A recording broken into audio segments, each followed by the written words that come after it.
আসসালামু আলাইকুম। তারকা টিভির আরও একটা স্পোর্টস আপডেটে আপনাকে স্বাগতম।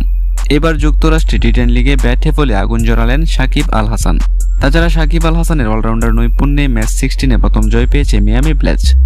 শুক্রবার জর্জ টাউনে গ্র্যান্ড ক্যামন ফ্যালকনকে 13 রানে হারিয়েছে সাকিবের দল। চলতি টুর্নামেন্টের প্রথম 2 ম্যাচে হারের পর জয়ের দেখা পেল মিয়ামি। এই ম্যাচে ওপেনিংয়ে নেমে 11 বলে 29 রান করেন সাকিব আল হাসান। এরপর বল হাতে নিয়েছেন গুরুত্বপূর্ণ একটি উইকেট।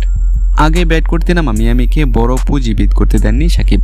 তাছাড়া সেই বিটের উপর দাঁড়িয়ে 22 বলে 45 রানের জোরো ইনিংস খেলেন অধিনায়ক অ্যাঞ্জেলো পেরেরা। এতে নির্ধারিত 10 ওভারে 5 উইকেটে 110 রান তুলে মিয়ামি।